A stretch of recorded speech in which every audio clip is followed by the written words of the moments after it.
আমি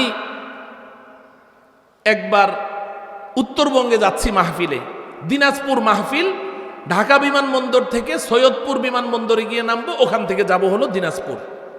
বিমানে আমার বাম পাশের সিটে, আমি জানালার পাশে, বাম পাশের সিটে এক খ্রিস্টান বসেছে। বাড়ি হলো দক্ষিণ কোরিয়া, থাকে আমার পাশেই, এই যে দারুসালাম থানায় টেকনিক্যাল আছে না, টেকনিক্যাল তো আপনারা চিনেন, BKTTC, ওখানকার টিচার। এখন তো ওটা কোরিয়ার সাথে হয়ে গেছে। প্রায় 15-20 বছর যাবত ওখানে থাকে, বাংলা ইংলিশ মিক্সড কথা বলে। তো সে এখানে বসে আমার সাথে গল্প জুড়িয়ে দিয়েছে। তো গল্প করতে করতে এক পর্যায়ে সে বলছে যে আমার একটা প্রশ্ন, যুবকরা খুব ভালো করে শুনেন, বাইরে যারা আছেন তারাও ভালো করে শুনেন। সে আমাকে বলছে আমার একটা প্রশ্ন। কি প্রশ্ন? বলে যে তুমি যেমন স্রষ্টা হিসেবে আল্লাহকে বিশ্বাস করো, আমিও স্রষ্টা হিসেবে আল্লাহকেই বিশ্বাস করি। কে বলছে? খ্রিস্টান। জোরে বলেন কে? একজন খ্রিস্টানের সাথে আমার সরাসরি কথা হয়েছে। এরপর সে বলছে তুমি যেমন নবী মুহাম্মদকে বিশ্বাস করো সাল্লাল্লাহু আলাইহি ওয়াসাল্লাম, আমিও নবী মুহাম্মদকে বিশ্বাস করি। তুমি যেমন পরকালকে বিশ্বাস করো, আমিও পরকালকে বিশ্বাস করি। তোমার কাছে যেমন কোরআন আছে, কোরআন পড়ো, আমার কাছে একটা ইংলিশ ট্রান্সলেশন কোরআন আছে, আমি ওইটা পড়ি। আমি বললাম যে ভালো কথা, এখন তোমার প্রশ্নটা কি? সে বলছে আমার প্রশ্ন হলো এবার বলো আমার মধ্যে ঈমান আছে কিনা। কি যুবক ভাইয়েরা, প্রশ্নটা কি সহজ না জটিল? হ্যাঁ, খুব ভালো করে বুঝেন। ওই খ্রিস্টানকে আমি ওই দিন কি জবাব দিয়েছিলাম, ওটাই আমার ওয়াজ, শুনেন। আমি তখন বললাম তুমি স্রষ্টা হিসেবে আল্লাহকে বিশ্বাস করো? বলে যে হ্যাঁ, আল্লাহ আমাদের স্রষ্টা। এই জন্য তুমি ইমানদার? বলে অফকোর্স আমি ইমানদার। আমি বললাম তুমি আবু জেহেলের নাম শুনেছ? শুনেছি।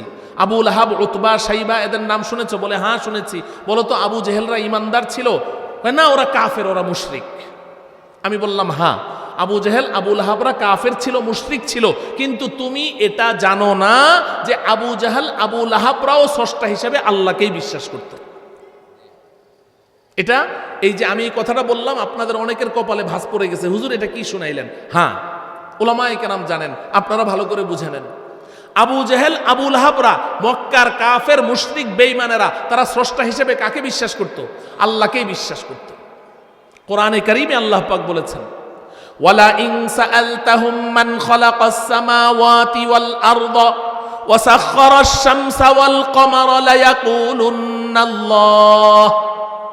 আল্লাহ রাব্বুল আলামিন বলেন আমাদের নবীজিকে লক্ষ্য করে, ও বন্ধু আপনি গিয়ে মক্কার কাফেরদেরকে একটা প্রশ্ন করেন। কি প্রশ্ন? মান খালাকাস সামাওয়াতি ওয়াল আরদা ওয়া সাখখারাশ শামসা ওয়াল কমার।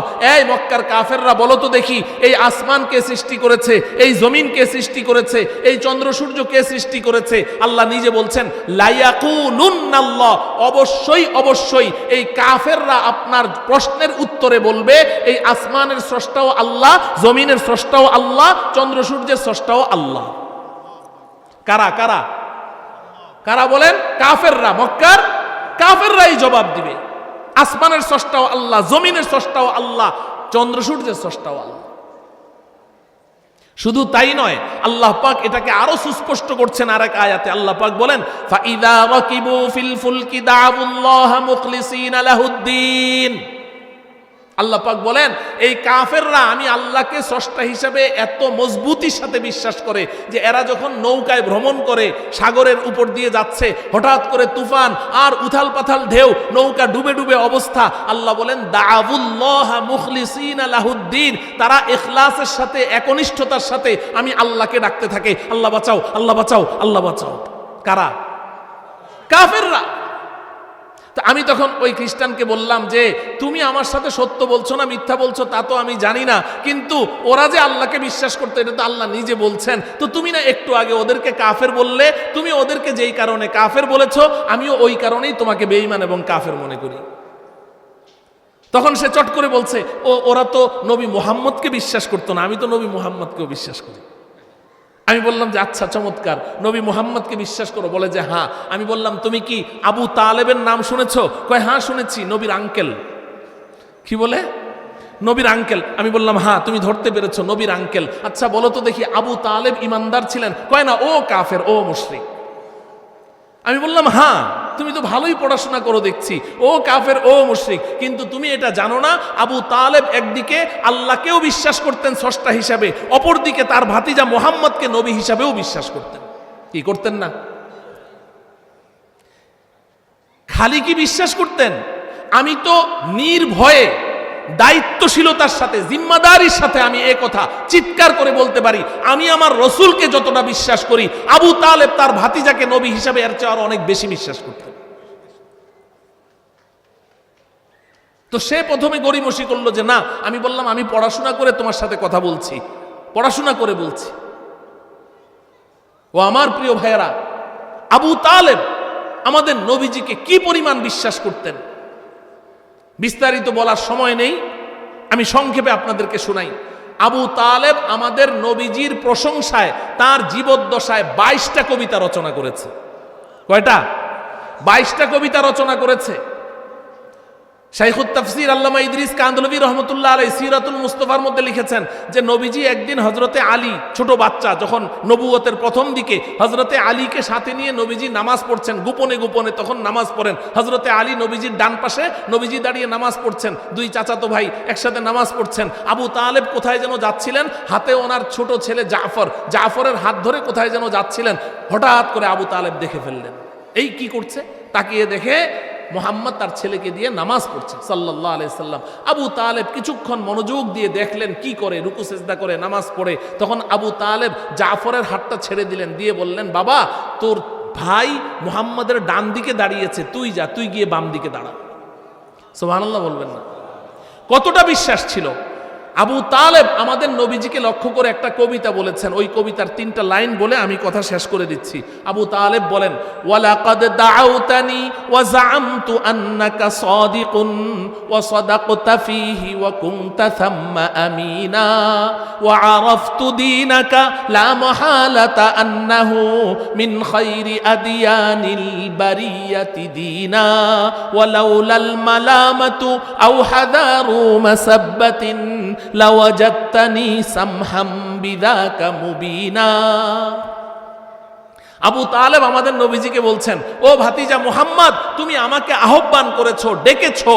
কোন দিকে ডেকেছো? তোমার রবের দিকে ডেকেছো, তোমার নবুয়ত রিসালাতের দিকে ডেকেছো, তোমার ধর্ম ইসলামের দিকে আমাকে আহ্বান করেছো। ওয়া জাআমতু আন্নাকা সাদিকুন, ও ভাতিজা, আমি দৃঢ়ভাবে বিশ্বাস করি তুমি সত্যবাদী, জীবনে কোনোদিন আমাদের সাথে একটাও মিথ্যা বলনি। অতএব ওয়া সাদাকতা ফীহি ওয়া কুনতা থাম্মা আমিনা, আজকে তুমি তোমার রব সম্পর্কে আমাকে যা বলেছো সব সত্য বলেছো, তোমার নবুয়ত সম্পর্কে যা বলেছো সব সত্য বলেছো, তোমার ধর্ম ইসলাম সম্পর্কে যা বলেছো সব সত্য বলেছো। কে বলছে এই কথাগুলো? কথা বলেন না কেন? আবু তালেব বলছে। তাহলে রব বিশ্বাস করলো কিনা, নবী বিশ্বাস করলো কিনা?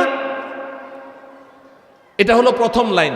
দ্বিতীয় লাইনে কি বলে জানেন? ওয়া আরাফতু দীনাকা লা মাহালাতা আন্নাহু মিন খায়রি আদিয়ানিল বারিয়াতি দীনা। ও ভাতিজা মুহাম্মদ, আমি তোমার ধর্ম ইসলামকে এত দৃঢ়ভাবে বিশ্বাস করি, আমি অকপটে এ কথার স্বীকৃতি দিচ্ছি যে এই পৃথিবীতে যত ধর্ম আছে সমস্ত ধর্মের মধ্যে সর্বশ্রেষ্ঠ ধর্ম তোমার ধর্ম, ইসলাম ধর্ম। কে বলছে কথাগুলো? এবার বলেন, আবু তালেব রবকে বিশ্বাস করলো কিনা, ভাতিজাকে নবী হিসাবে বিশ্বাস করলো কিনা, ইসলাম শ্রেষ্ঠ ধর্ম স্বীকৃতি দিল কিনা? এবার আমার যুবক ভাইদের কাছে আমার প্রশ্ন, তোমরা বলো, আবু তালেব কি ইমানদার ছিলেন? ইমানদার ছিলেন? কেন কেন ইমানদার ছিলেন না?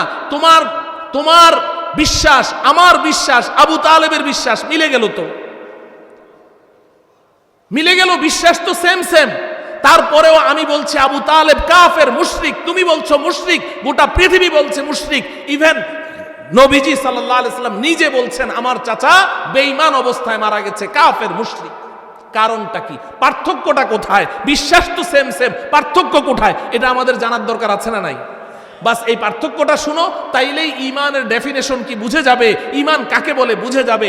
এই কবিতার 3 নম্বর লাইনটা শোনো, আবু তালেব কি বলছেন, ওয়ালাউলাল মালামাতু আও হাদারু মাসাব্বাতিন লাওয়াজাত্তানি সামহাম বিযাকা মুবিনা।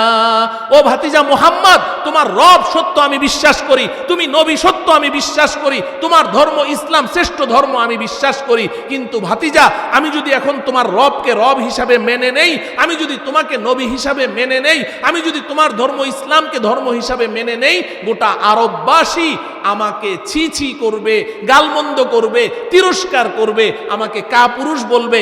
ছি আবু তালেব, তোমার মতো এমন একজন হেভিওয়েট লিডার, তোমার মতো এমন একজন জাদরেল নেতা, সাহসী নেতা, তুমি তোমার ভাতিজার কথায় ভয় পেয়ে গেলে, বাপদাদার ধর্ম ছেড়ে দিলে, আমাকে কাপুরুষ বলবে। ও ভাতিজা, আরবদের এই গালমন্দ আমি সইতে পারবো না, ওদের তিরস্কার আমি সইতে পারবো না। বিধায় তোমার রব সত্য জেনেও, তুমি নবী সত্য জেনেও, তোমার ধর্ম ইসলাম শ্রেষ্ঠ ধর্ম জেনেও ভাতিজা আমি মেনে নিতে পারলাম না। নাউজুবিল্লাহ বলে না, কি করতে পারলো না? জোরে বলেন, কি করতে পারলো না? মেনে নিতে পারলো না। যদি আমার ওয়াজ এতটুকু বুঝে আসে, এবার আমার প্রশ্নের জবাব দেন, আবু তালেব বিশ্বাসের অভাবে বেঈমান না মেনে না নেওয়ার কারণে বেঈমান? বিশ্বাসের মধ্যে কোনো সমস্যা ছিল? তাহলে কি করতে পারলো না? মেনে নিতে পারলো না। তাহলে এবার আসেন, ইমান কাকে বলে? আমি জানি যে এখন আর বলারই দরকার নাই, দিবালোকের ন্যায় সুস্পষ্ট হয়ে গেছে ইমান কাকে বলে। এই উপমহাদেশের শ্রেষ্ঠ মুহাদ্দিস আল্লামা আনোয়ার শাহ কাশ্মীরি রহমতুল্লাহি আলাই, তিনি ইমানের ডেফিনেশন দিয়েছেন ছোট্ট 2 কথায়। ইমানের আলোচনা বন্ধু অনেক বিস্তীর্ণ, এখানে মুহাদ্দিসিনরা বসে আছেন, শাইখুল হাদিসরা বসে আছেন, সপ্তাহে সপ্তাহে ইমানের উপরে আলোচনা করেন। আমি তো একটা মহাসাগরের পানিকে আপনাদের কাছে একটা লোটার মধ্যে ভরে দিলাম। এই যে শাইখুল হাদিস আল্লামা আনোয়ার শাহ কাশ্মীরি রহমতুল্লাহ আলাই, উনি বলছেন ইমান জাননে কা নাম নেহি হ্যায়, মান লেনা ইমান। জানার নাম ইমান নয়, মানার নাম ইমান। বলেন, জানার নাম ইমান নয়, কিসের নাম ইমান? জানলে ইমান না, মানলে ইমান। বলেন, জানলে ইমান না, কি করলে ইমান? মানলে ইমান। ও বন্ধু, ও আমার প্রিয় যুবক ভাই, ও আমার ব্যবসায়ী ভাই, ও আমার চাকরিজীবী ভাই, তুমি যদি মনে করো ইমানই তোমার একমাত্র পুঁজি, ইমানই শ্রেষ্ঠ সম্পদ, ইমান ছাড়া তোমার রক্ষা নেই, তাহলে জেনে নাও ইমান জানার নাম নয়। যদি জানার নাম ইমান হতো, তাহলে তো আবু তালেব তো আমাদের চেয়ে নবী সম্পর্কে বেশি জানেন। ইমান যদি জানার নাম হতো, এই পৃথিবীতে ইহুদি খ্রিস্টান অনেক এমন আছে, আমাদের মতো এমন টুটাফাটা আলেমের চেয়ে ইসলাম সম্পর্কে আরো বেশি জানে। ও আমার প্রিয় ভাইয়েরা, যদি তুমি বলো না আমার বিশ্বাস আছে রবের উপরে, বিশ্বাস আছে পরকালের উপর, বিশ্বাস আছে নবীর উপর, তাহলে আবু তালেবেরও তো ছিল। তুমি যদি না মেনে শুধু বিশ্বাসটুকু নিয়ে বসে থাকো, তাহলে তোমার ইমান আবু তালেব মার্কা ইমান, তোমার পরিণতি আবু তালেবের পরিণতি। অতএব যদি আমি নির্ভেজাল ইমানের মালিক হতে চাই, তাহলে জানার মধ্যে আর বিশ্বাসের মধ্যে সীমাবদ্ধ রাখলে হবে না মানতে হবে? কারা কারা মানতে রাজি হাত উঠাই। হে আল্লাহ, আপনি আমাদের সবাইকে আপনার সকল বিধান মানার মাধ্যমে নির্ভেজাল ইমানের মালিক হওয়ার তৌফিক দান করুন।